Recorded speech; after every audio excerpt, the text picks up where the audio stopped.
Alors que 2023 touche à sa fin, c'est l'heure du bilan pour Harry et Meghan, exilés depuis 4 ans aux États-Unis, et une chose est claire, rien ne va plus.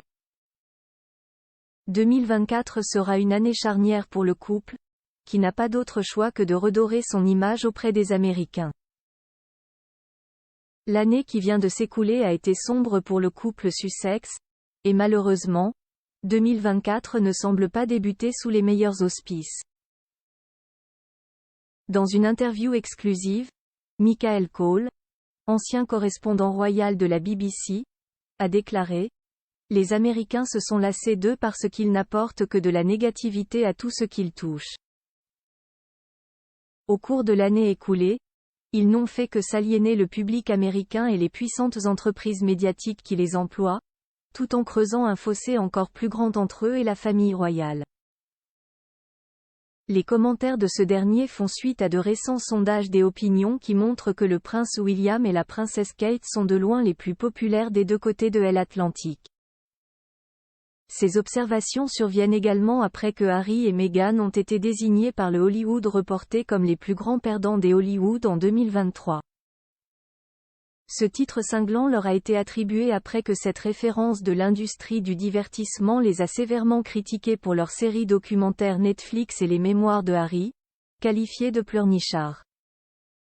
Leur podcast a également été jugé inerte, ce qui leur a d'ailleurs valu d'être licenciés par Spotify et qualifiés d'arnaqueurs de mer ** par l'une des patrons du géant de l'audio.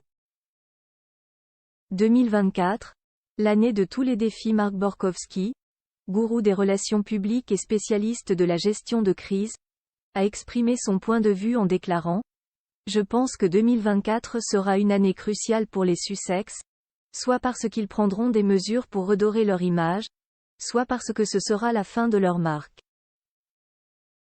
Il n'y a que 2 scénarios possibles.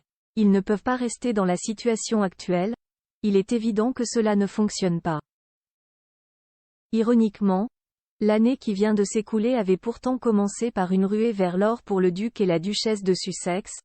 Leur docu-série Harry-Meghan sur Netflix a généré d'énormes audiences dans le monde entier et la biographie du prince, Spare, était devenue le livre le plus rapidement vendu de l'histoire, avec plus de 3,2 millions d'exemplaires écoulés dès la première semaine.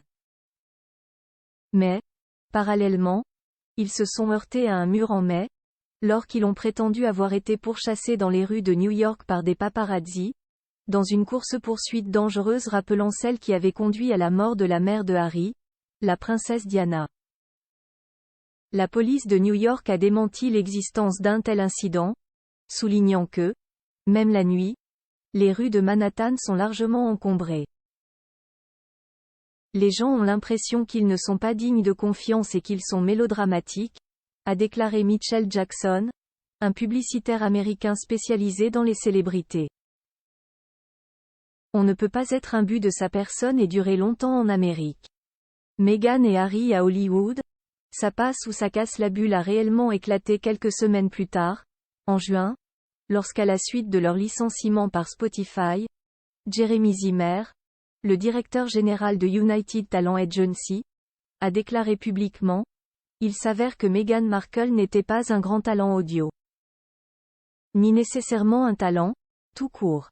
Ce n'est pas parce quoi n'est célèbre quoi n'est doué pour quelque chose. » Michael Cole a enfoncé le clou en déclarant « Meghan semble perdue dans le no-man's-land, tandis que Harry est considéré comme le petit garçon qui tire constamment la langue à sa famille. » Selon lui, le Hollywood Reporter a dû réfléchir longuement avant de les qualifier de perdants, mais il semble que ce soit malheureusement la manière dont ils sont désormais perçus.